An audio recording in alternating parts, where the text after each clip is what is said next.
bisa gitu. Bukan yang aku bisa itu lebih strong. Iya, tapi kamu Waktu itu kamu terus aku bilang aku lagi belajar lah kami Manila sampai sekarang juga masih belajar. Kayaknya butuh waktu seumur hidup untuk kalian tahu loh kami Manila. Karena kami workship 4 bulan ya.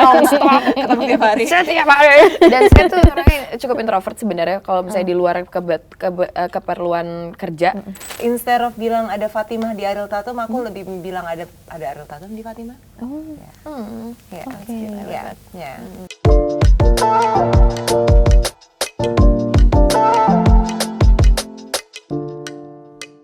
Aku mau masuk lagi ke karakternya Kak Ariel Tatum nih sebagai Fatimah. Kan kita ngeliat trailer juga nih, terus juga aku lihat postingannya di sosmednya Prangkota. Ada cinta segitiga gitu kan ya. Aku nggak tahu di karena belum nonton kan ya. Cinta segitiga gitu. Dan ada di trailer juga sedikit ya scene-scene yang romansanya lebih intim lah gitu ya. Nah mungkin Sobat Krit dan aku terlebih aku kali ya kepo ya. Dari Mbak Ariel sendiri dan juga mungkin dari sutradara Mbak Molly. Ketika scene itu ada nggak sih untuk pendampingnya dan segala macam? Karena aku udah pernah lihat juga sih yang Kak Ciko bilang kalau setiap aktor mempunyai ruang kerja yang nyaman terlebih untuk adegan seperti itu. Mungkin kalau Sobat Krit belum tahu bisa di infoin. Iya, aku cukup bersyukur sih karena beberapa tahun terakhir ini sudah sangat diberlakukan ya. Ada profesi baru di perfilman yaitu intimacy coach gitu. Dimana sebelum kita masuk ke adegan, kita coba melakukan dulu body awareness terhadap diri masing-masing. Habis itu ada percakapan konsen dulu sebelum kami mulai ke adegan, sehingga si adegan intim yang terjadi di ranah kerja itu menjadi sebuah koreografi in a way. Koreografi karena kami semua sudah sepakat dengan kesepakatan bersama dari baik dari pemain, dari sutradara dan intimacy coach membuat sebuah ruang yang cukup aman dan nyaman untuk pemain melakukan adegan intim tersebut gitu. Karena biar gimana pun kan ini memang pekerjaan ya, ini adalah sebuah hal profesional yang dilakukan di tempat profesional gitu. Jadi sangat amat jelas dan terstruktur sih. Jadi pada akhirnya ketika di saat itu kami udah seperti menari bersama karena kami berdua sudah sama-sama tahu apa yang akan terjadi selanjutnya dengan kesepakatan bersama bahkan dari sebelum kami syuting gitu sudah dibuat sebuah koreografi untuk adegan-adegan intim tersebut gitu. Okay. Tapi untuk mendalami karakternya sendiri nih, chemistry-nya mungkin dengan Kak Ciko dan juga Kak Jerome gimana Kak Ariel Tatum? Seperti yang tadi gue bilang, karena kami workshop 4 bulan ya. Ketemu tiap hari. Setiap hari. Dan saya tuh orangnya cukup introvert sebenarnya kalau misalnya di luar keperluan kerja. Dan Ciko dan Jerome itu adalah orang-orang yang sangat amat ekstrovert. Jadi ya syukurnya ya jadi nggak ada halangan sih karena mereka berdua selalu pasti punya ide aja gitu untuk gimana kami membangun chemistry. Karena biasanya ya kebanyakan aktor itu ketika mau membuat chemistry pasti dimulai dari level personal dulu gitu.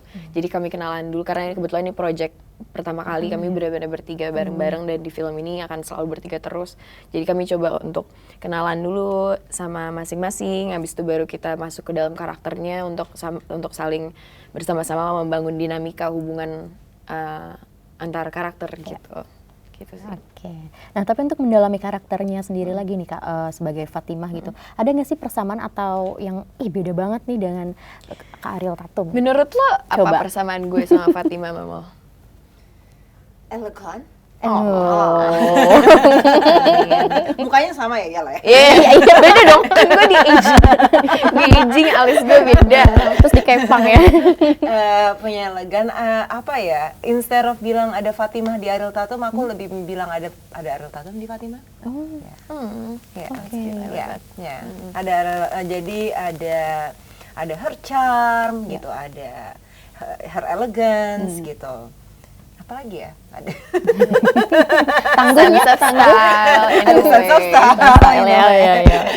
Dan ya jadi ada itu sih gitu, kurang lebih gitu. Ada her sensitivity gitu istilahnya. Dan pastinya ada permainan pianonya.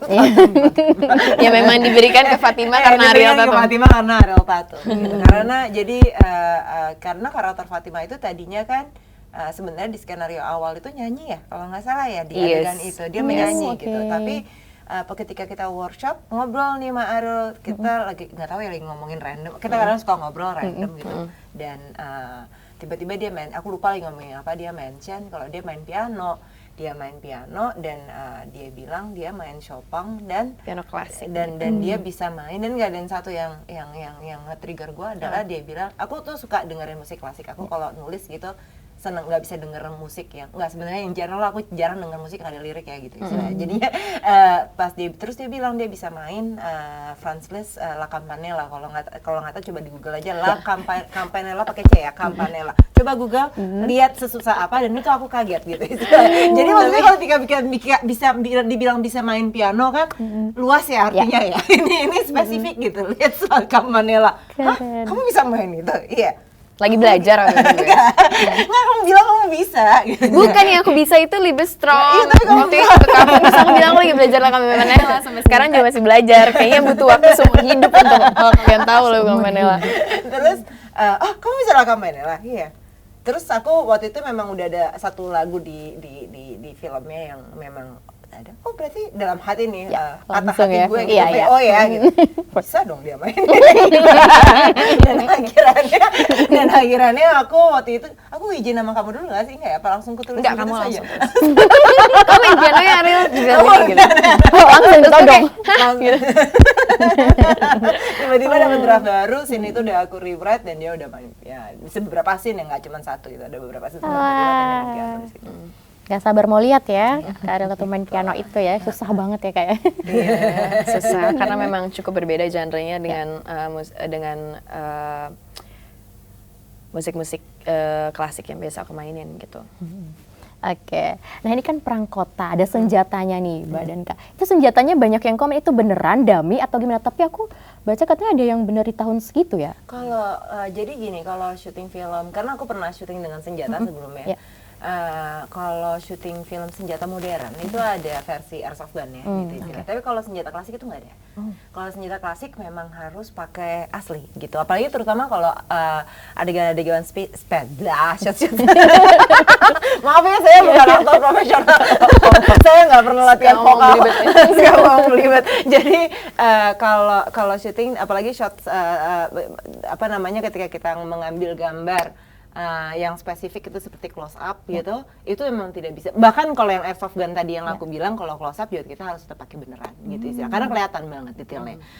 Tapi di film ini semua sih kita lakukan dengan safety ya gitu istilahnya, karena ada opsi untuk melakukannya dengan peluru hampa gitu misalnya, tapi saya udah decide dari awal kita nggak ada pakai peluru-peluruan sama sekali gitu, karena tidak worth it resikonya menurut saya, karena apa ya, boleh ngomong ya, ya maksudnya kita nggak pernah nanti boleh di-blip Diganti ya. things happen, maksudnya unfortunate things happen gitu, dan saya nggak mau ngambil resiko itu, jadinya semua senjata di sini tidak ada yang berisi. Tapi kami para pemain belajar untuk gimana cara menembak gitu. Ketika kita nembak senjata itu gitu. Jadi belajar itunya. Oke, tapi ada kesulitan nggak Kak untuk belajar itu? Nggak ya, aman?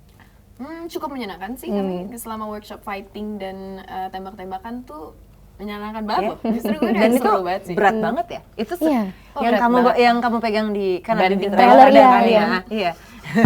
Itu ada sih sakitnya badan beberapa hari karena kami memang dikasih basic fighting position kan, sama kayak jatuh tuh gimana caranya yang baik dan benar. Semua basic itu walaupun entah nanti ke depannya dipakai atau enggak, cuma basic itu memang necessary untuk kami belajar gitu. You naturally said it will be fun. Berarti berat banget ya Kak ya, ternyata itu ya. Iya berarti resiko pekerjaan, cuma karena kami senang semua menjalani, jadi ya good stories to tell aja sih jadinya. Oke. 2005 sih? 2025 gue nggak ngomong puluhnya. Oke, ayo. 10 apa enggak? 2025 ya. Kamu yakin? Iya sih, kayaknya Ini itu panjang masuk loh akal. Itu masuk akal. Itu masuk akal. Cuman shotnya panjang loh. Nggak apa-apa, gue bisa kok. Oke, sampai situ. Oke. Berhari-hari, bershot-shot di tengah terik matahari Surabaya. Saya gendong itu anak Albani. Karena gimana pun zaman perang kita juga masih perlu makan. Gimana pun zaman perang kita juga masih punya cinta. Betul. Tapi tetap ada pengkhianatan di situ. Terima kasih sudah menonton video ini. Jangan lupa subscribe dan aktifkan lonceng notifikasi supaya kamu nggak ketinggalan video terbaru dari Grit.